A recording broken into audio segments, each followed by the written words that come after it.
Has Canon found a way to improve communications between the lens and the camera, and vice versa, through an adapter or teleconverter? And could we see these benefits in the upcoming zoom teleconverter planned for the second half? Well, Canon says yes. In Canon patent application JP 2024-055924, this was originally filed on May the 30th, 2018, but was updated just 6 weeks ago on February the 27th, 2024, and published on April the 19th, 2024. In this patent application, Canon claims to solve the problem to smoothly perform communication between a camera and an adapter while increasing the speed of communication between the camera and the interchangeable lens device. Are you currently shooting with one of Canon's adapters, such as this EF to RF adapter with the control ring? They also have one without the control ring for about $70 less. I bought this when I bought the R5 because I had the Canon EF 50mm f1.2, and I didn't want to have to buy the RF adapter, so it saved me a bit of money. Or perhaps you're shooting with one of Canon's extenders, such as this 2x extender, maybe the 1.4x extender. And while technically this is not an adapter, it's more of a magnifier, it can still benefit from the solution found in this patent application. When a moving image for recording or for live view display is captured using an interchangeable lens, smooth lens control is required, but it's necessary to synchronize the image capturing timing of the camera and the control timing of the interchangeable lens. So do you like high-resolution cameras with 45, 61, or even higher megapixels? Being able to shoot at 20, 30 frames per second, being able to shoot 8K video up to 30, 60, or 120 frames per second? Or perhaps you want a high-resolution EVF like Sony's 9.44 million dots, or a high-resolution LCD. And perhaps you really like accurate, reliable autofocus and auto exposure, and you want to see that information reflected real-time in the EVF and the LCD. Well, to make all this happen does pose a bit of a challenge to Canon and other camera manufacturers. And that's because this increases the amount of data received by the camera from the interchangeable lens, or on the other hand, a reduction in the imaging cycles required for a huge amount of data at high speed. Canon explains this point further. In order to appropriately perform autofocus, auto exposure, not only data of an interchangeable lens is required, but also data unique to an adapter is also required. And transmission of a command from the camera to the adapter and transmission of data from the adapter to the camera are performed through a communication channel common to transmission of a command from the camera to the lens, and of course from the lens to the camera. Whenever we talk about upcoming cameras such as the Canon EOS R5 Mark II and the Canon EOS R1, we always get around to talking about the EVF or the LCD. We want larger LCDs with higher refresh rates, higher resolution, and the same for the EVF. But we also want accurate, reliable autofocus and auto exposure reflected through the EVF and the LCD, and of course at the end of the day in the captured images and video.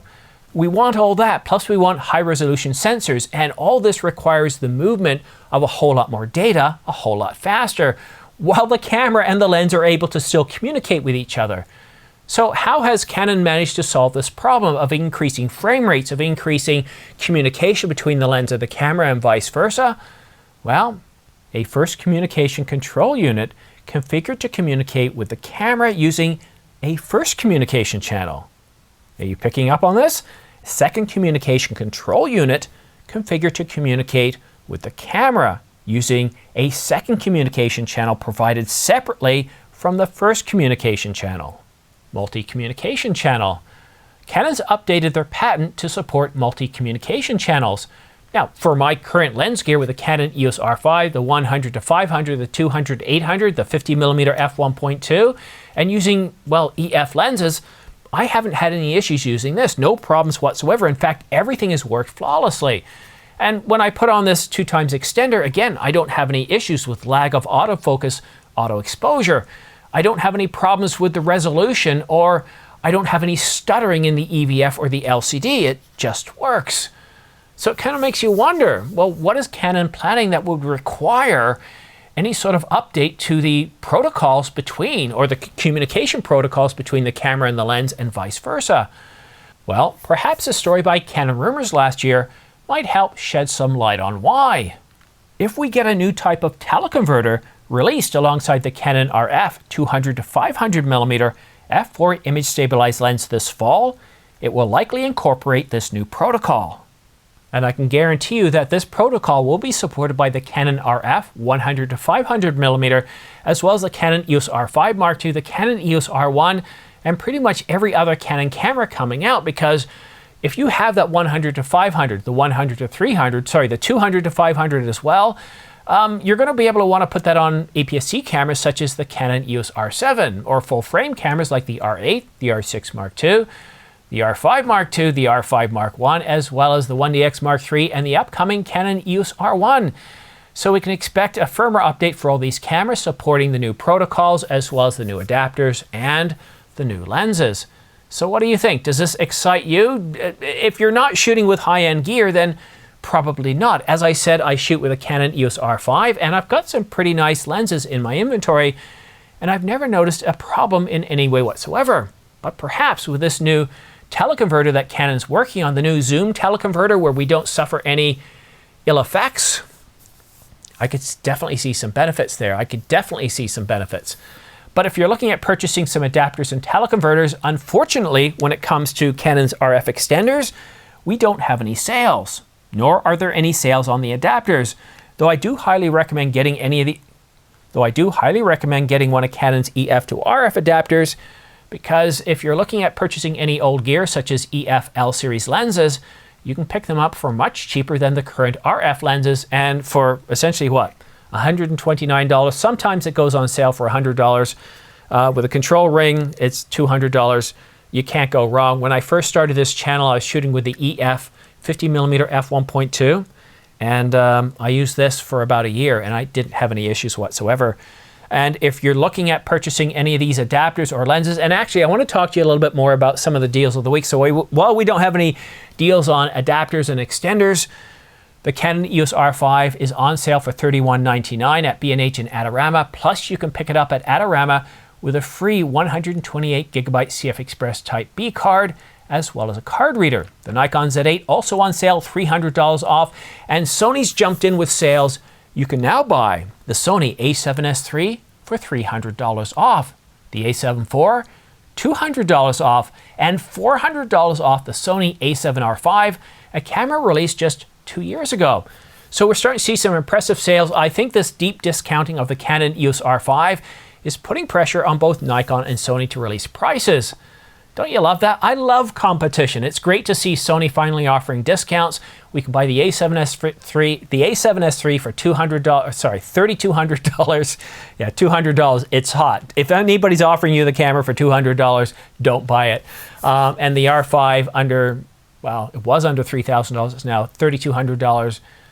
Look at that, $3,200 for the Canon EOS R5 and $3,200 for the a7S III. And of course, the Nikon Z8 is a little bit more.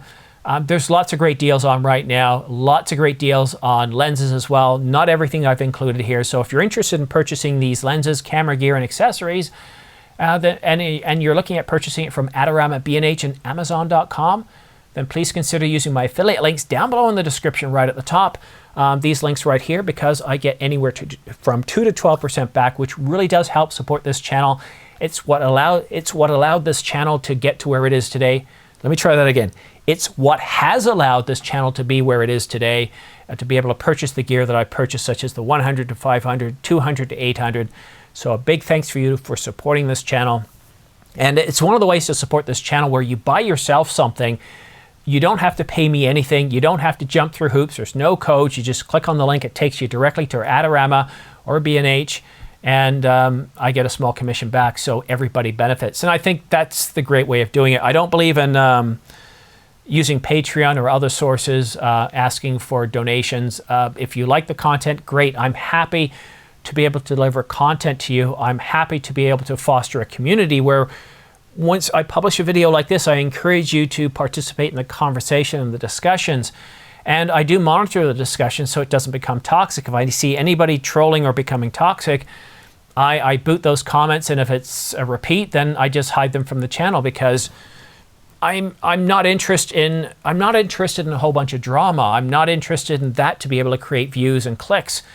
I'm interested in creating a community of photographers and videographers where we can come together and discuss stuff. It's not just about watching the latest video I put out.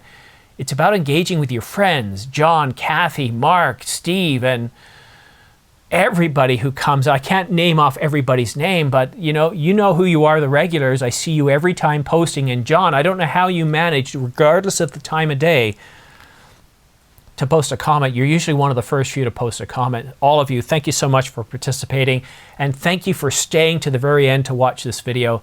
It's very much appreciated. So have yourself a great day. And if you want to stay up to date, because there's a lot happening, we're expecting a big announcement by Canon, the EOS R5 Mark II, which is supposed to be announced at the end of, what is it now? May, not April, but May. And then we're getting a tease of the EOS R1. The Nikon Z6 Mark III, awfully quiet, nothing on the radar at this point, but we're expecting that could happen by the end of May as well. But that's it for now. Thank you so much for tuning in. Have yourself a great day, and we'll see you again soon.